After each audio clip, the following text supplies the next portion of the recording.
Seja bem-vindo a mais um programa Vida com Deus. Que alegria estar aqui com você hoje nesse programa que será muito especial. Teremos aqui conosco a visita do nosso querido pastor amigo, pastor Felipe Câmara, pastor da Assembleia de Deus Templo Central. Ele vai nos conceder uma entrevista. Ao final estará orando, abençoando você e sua família também, então você não pode perder. Aproveita que dá tempo, compartilhe esse programa. Aqui estão as nossas redes sociais. Você pode pegar esse programa nas redes e compartilhar com seus amigos, nos seus grupos de WhatsApp. Então fique à vontade para que a palavra do Senhor alcance muitas outras pessoas, porque a fé vem pelo ouvir e ouvir a palavra de Deus. E como nós sempre fazemos, vamos começar esse programa bem para cima. Hoje nós vamos ter oração pela sua vida, vamos ter pregação, mas vamos começar agora com música. Vem com a gente! A morte venceste, o véu tu rompeste, a tumba vazia agora está. O céu te adora, proclama a tua glória, pois ressuscitaste, vive está. És invencível,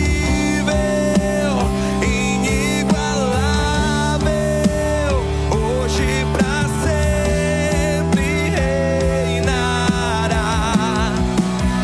Teu é o reino, tu é a glória, acima de todo nome está.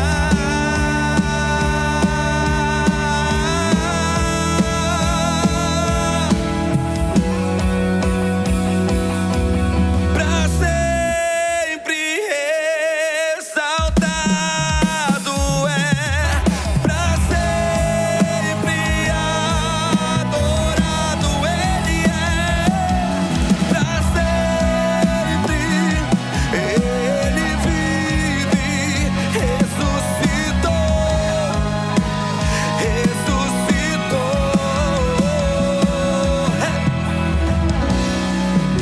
a terra estremeceu, sepulcro se abriu, e nada vencerá seu grande amor.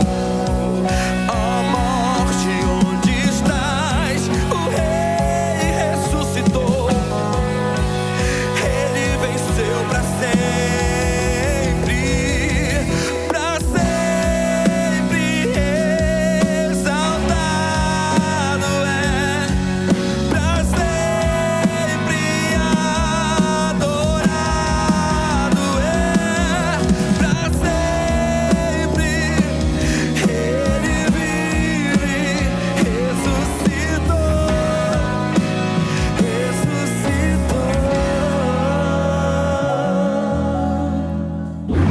A paz do Senhor, queridos irmãos. Hoje, nosso programa, uma entrevista muito especial com o querido pastor Felipe Câmara. Pastor, seja muito bem-vindo ao nosso programa. Obrigado, meu amigo. Alegria muito grande. Bem, eu creio, obviamente, que todos conhecem o pastor Felipe, mas porventura alguém ainda não conhece. Pastor Felipe pastoreia a Igreja Assembleia de Deus Templo Central e desenvolve várias outras atividades também. Então, eu agradeço muito, pastor, o senhor ter conseguido esse tempo para estar aqui com a gente. Para nós é muito especial. Obrigado É um mesmo. privilégio, poxa. Parabéns aí pelo trabalho que vocês realizam.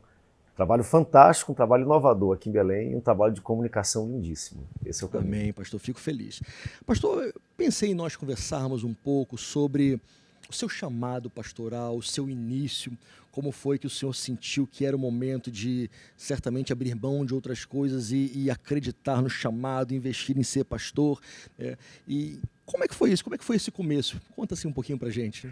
Eu acho que é um pouco da história de todo mundo que abraça um chamado, né? Em algum momento existe aquele passo no desconhecido, onde a gente abre mão de alguma coisa para abraçar algo muito maior, mas que a gente não sabe o que é naquele momento. Eu nasci numa família de pastores, eu sou quarta geração pastor na família do meu pai e terceira geração pastor na família da minha mãe. Então são missionários, sempre fizeram esse trabalho. E sempre houve aquela chama, aquela atração, eu sempre me admirei muito. Mas quando a gente vive numa família pastoral, quem percebe o ministério de fora não sabe o que é de dentro. E claro que existem momentos de alegria, mas existem momentos de muitos desafios. E a vida do meu pai, ministerial, foi uma vida marcada por muitos desafios. No meio de tudo isso, nasceu a Boas Novas, e eu comecei a gostar muito de engenharia, de comunicação. Sempre tive uma mão para isso. E aí meu desejo era ser engenheiro de telecomunicações. Meu sonho na época. Eu comecei a estudar muito, estudei muito, fiz vários cursos. E meu desejo, olha como é que Deus faz, era estudar numa escola militar em São José dos Campos. Eu fiz os cursos, fiz tudo, estava bem cotado. E eu lembro quando eu viajei, pouco antes de viajar daqui de Belém para fazer um curso desses pré-vestibular, Deus falou comigo. Não é esse o caminho. E eu senti a voz de Deus, senti o toque do Espírito Santo. Lembro que naquele momento eu abri mão de prosseguir uma carreira técnica e fui para o seminário. Fui para o seminário, achando que ia passar 4 anos no seminário, depois disso a gente ia sair pronto. E a gente descobre que você entra no seminário, você sai a mesma pessoa, mas conhecendo um pouquinho a mais de Bíblia. E aí começou uma jornada ministerial. Fui pastor de jovens aqui em Belém, fui pastor auxiliar no Rio de Janeiro, aí em Niterói, em São Gonçalo. Cuidei da Boas Novas no Rio de Janeiro durante muitos anos. E em 2009, surgiu a oportunidade de servir a igreja em São José dos Campos. Eu lembro quando eu cheguei lá, a gente entrou na cidade, e quem conhece a área militar, Guaratinguetá, tem o ITA lá, o CTA, aquele gramado. Eu olhei e eu lembrei de 10 anos antes, quando eu abri mão de estudar lá, e agora voltando para ser pastor naquela cidade. Fiquei lá durante 10 anos, foi um período fantástico, uma cidade linda. E aí, em 2019, recebi o convite para retornar para casa. Eu sou amazonense de nascimento, mas belenense de coração, e aqui estamos. Amazonense e belenense. É difícil encaixar os dois, mas dá. Eu morei 5 anos em Manaus, pastor, então eu sei exatamente como... Eu sou amazonense casado com uma belenense, então a gente consegue arrumar as coisas. E eu carioca casado com amazonense, então tá no nosso pronto. sangue.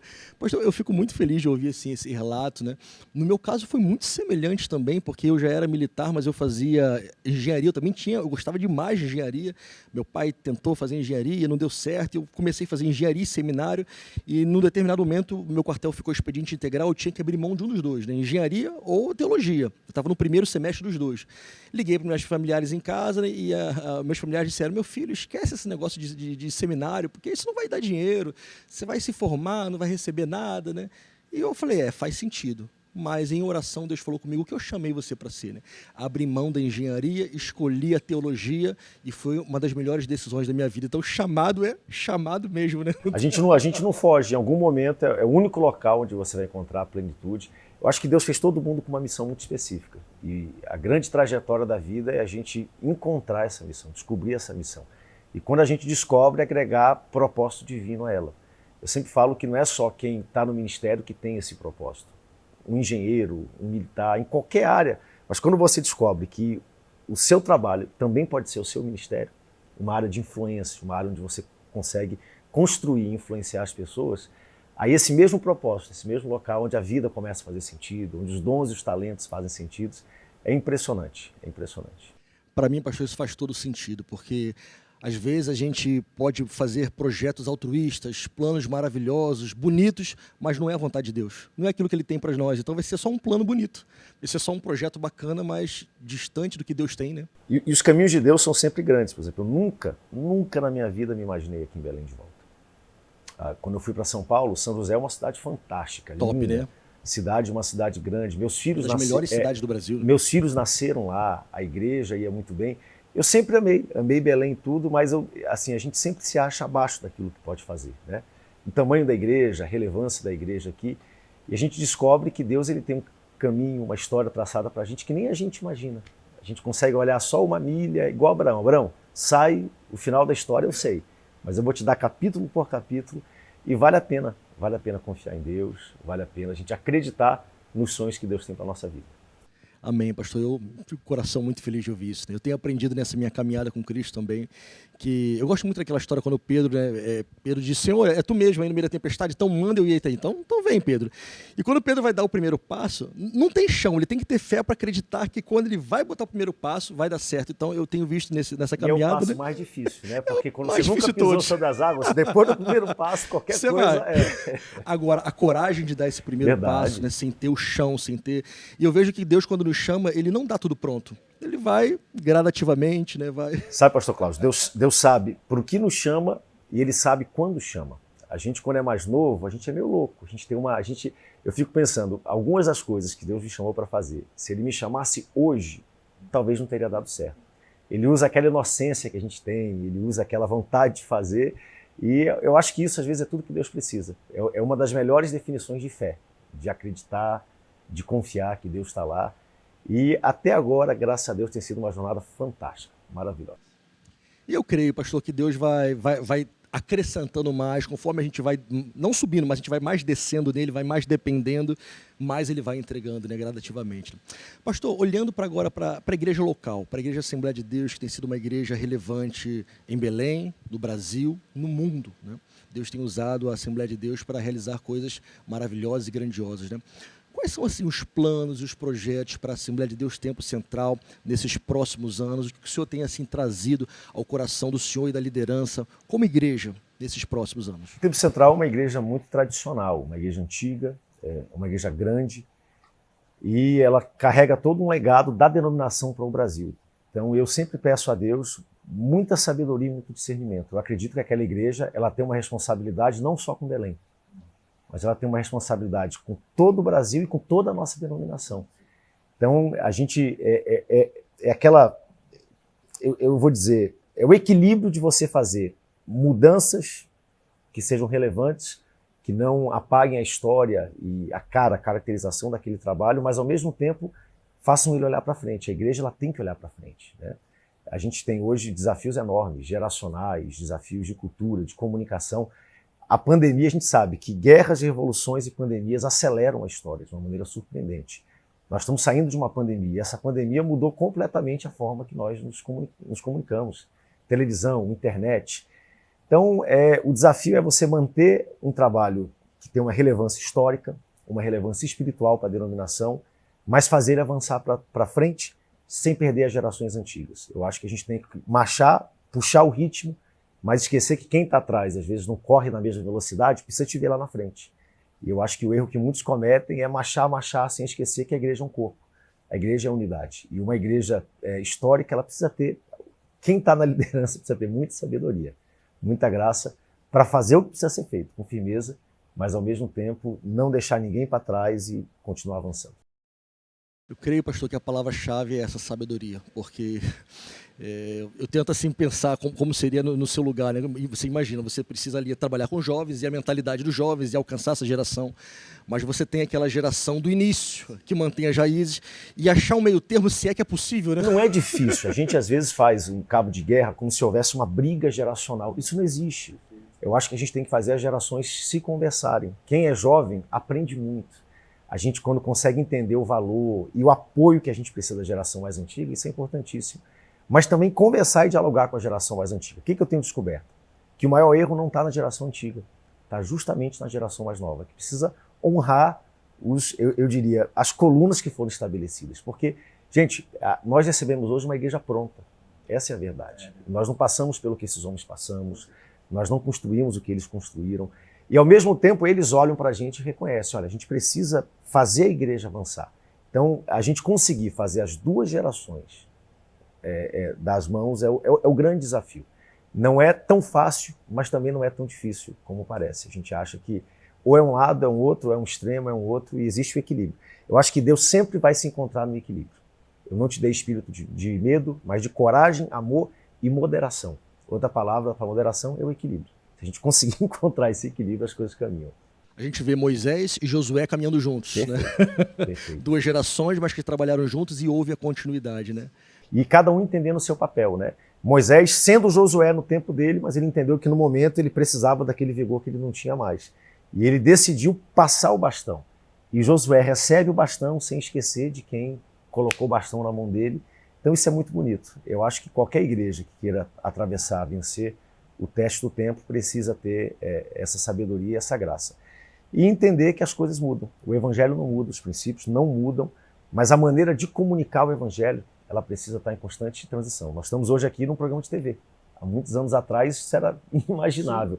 Por questões doutrinárias, depois questões de recursos, depois questões de visão, mas a gente percebe que aquilo que talvez lá atrás não era tão bem visto, hoje é um instrumento poderosíssimo para o Evangelho, e quem tiver esse tipo de percepção realmente vai fazer mais.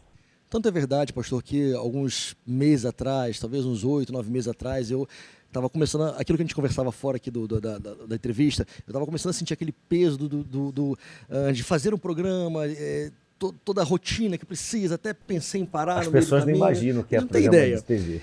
E no meio do caminho eu fui fazer uma viagem ribeirinha e quando eu estava numa ilha, uma senhorinha veio e me abraçou e falou: "Você é o moço da televisão?" Eu falei: "Como assim?" "Ah, o moço, a gente assiste todo dia aqui." Eu falei: "Mas você mora onde?" Ela me mostrou uma ilha. Eu falei: "Meu Deus, tem alguma igreja ali naquela ilha?" Ela falou assim: "Não tem nenhuma igreja lá, mas a gente liga o gerador e assiste lá todos os dias o programa." Eu falei: Se fosse só por ela, já teria valido a pena todos. Sabia que a Boas Novas nasceu assim? A Boas Novas nasceu numa cidade perto da divisa, eu acho. Finalzinho, lá perto de uma cidade chamada São Gabriel da Cachoeira. Sim, já estive lá próximo. Meu pai estava lá viajando e lá chegando, ele tinha uma câmera, isso há 30 anos atrás. Naquela época não era normal alguém portar uma câmera, eram grandes, pesadas. E aí o homem procurou ele, esse homem era um homem do estado do Ceará, ele era um criminoso conhecido, e ele fugiu para o interior do Amazonas para se esconder das autoridades. Fugindo das autoridades, ele foi encontrado por Jesus. Jesus mudou a vida dele, transformou a história, ele casou, gerou filhos, e aí quando ele tinha uma filhinha pequena, o Espírito Santo tocou o coração dele para voltar para a terra dele e se reapresentar às autoridades, para pagar pelo que ele tinha feito. E aí ele pediu do pastor Samuel, falou: "Pastor, eu queria que o senhor gravasse o meu testemunho de história nessa câmera e mostrasse para minha filha quando ela crescer. Que eu vou estar preso e eu quero que ela veja o poder transformador do Evangelho e o que Jesus pode fazer na vida de alguém." Naquele momento, o Espírito Santo falou ao coração do pastor Samuel: "O mundo precisa ver isso. O mundo precisa ver a minha igreja." E assim nasceu a Boas Novas. Ele lembrou que ele saiu de lá e a pergunta que ficou é: quem vai cuidar dessas pessoas aqui? Quem vai discipular? Quem vai ensinar? Quem vai acompanhar? Há quase 30 anos atrás, nós começamos embrionariamente, foi crescendo, crescendo, crescendo. E é assim que Deus faz. É por causa dessas pessoas que esse tipo de visão existe. Quando algo nasce no coração de Deus, nada pode parar, né? Ele potencializa, ele multiplica, né? Pastorzão, a gente está quase chegando aqui no fim. A gente tem uma audiência, certamente, de muitas pessoas, jovens, ministros, que também receberam o chamado, e até por isso a gente também trouxe esse assunto. Eu queria sempre pedir que o senhor pudesse dar uma palavra para eles, para esses jovens que têm esse chamado no coração, esse ardor, mas talvez ainda não saibam como começar. Olham assim, talvez vê alguma coisa pronta e diz: não tem espaço para mim, eu acho que não tenho como fazer. E o que o senhor pode dizer para esses nossos Eu acho jovens, que primeiro seja consistente. A gente percebe que hoje falta muita consistência. As pessoas são muito levadas por emoção, pelo que o outro está fazendo. E o trabalho com consistência e continuidade, ele sempre vai dar certo. No reino de Deus, se você correr a distância, continuar fazendo, não tem para onde errar. Né? A única variável que existe no reino de Deus que pode dar errada somos nós. Nunca é o reino, nunca é a palavra, nunca são as pessoas. É se nós realmente continuarmos, é o primeiro. E segundo, se espelhe e se aproxime de pessoas que possam lhe ajudar. Ninguém no mundo faz nada sozinho, absolutamente. Por exemplo, eu sou pastor, o pastor Cláudio é pastor. Todos nós precisamos de ajuda e podemos posicionar outras pessoas para ajudar e para crescerem. E eu percebo que na minha vida foi elementar, fundamental. Eu estar perto de pessoas, eu me submeter à liderança de pessoas, eu obedecer pessoas. E essas pessoas são os canais que Deus usa para abrir portas que eu jamais na minha vida, na minha história, poderia sozinho fazer. E o reino de Deus é assim, o reino de Deus ele é um reino de amigos. Essa é a grande verdade. Jesus, quando começou o seu ministério, ele pegou 12 homens que ele poderia chamar de discípulos, e foram discípulos, poderia chamar de várias coisas, mas ele disse: "Olha, eu vos chamo de amigos." E esses homens andaram com Jesus e sentiram o peso do coração de Jesus, e depois foram comissionados com a autoridade de Jesus. E sempre a gente vai receber a autoridade, alguém que a gente respeita, e vai ser enviado e comissionado com essa autoridade. Então, consistência, continue fazendo, continue servindo, não desista, não seja uma pessoa de moda, ora eu estou, ora eu... Fique ali fazendo no seu lugar e na hora certa, Deus ele vai aparecer e vai honrar o seu sacrifício.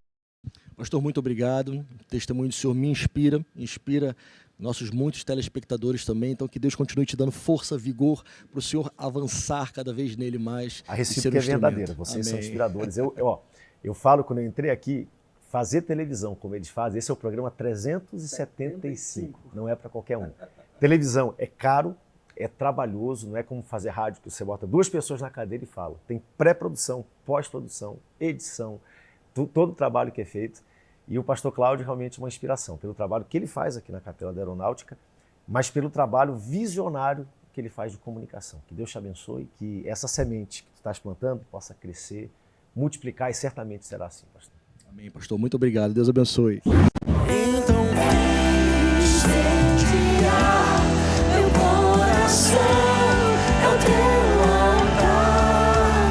Quero ouvir o som do céu, tua glória contemplar. Nós estamos aqui tão sedentos de ti. Vem, ó Deus, vem, ó Deus. Enche este lugar, meu desejo é sentir teu poder, teu poder. Então vem me incendiar, meu coração é o teu altar. Quero ouvir o som do céu, tua glória contemplar.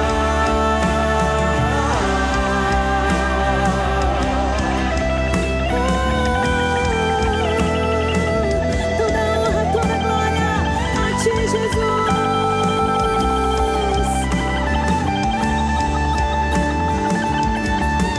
Te damos honra, te damos glória.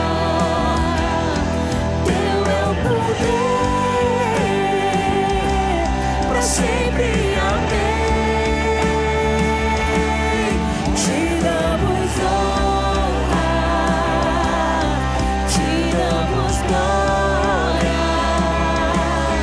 Teu é o poder, pra sempre, amém.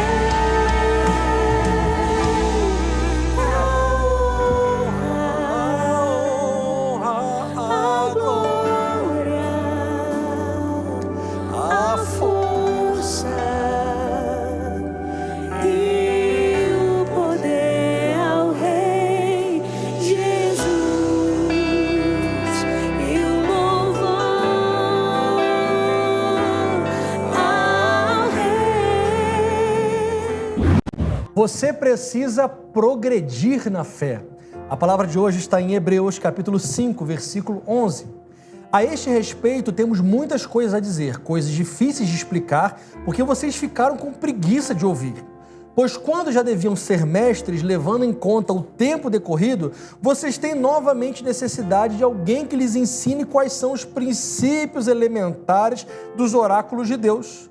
Passaram a ter necessidade de leite e não de alimento sólido.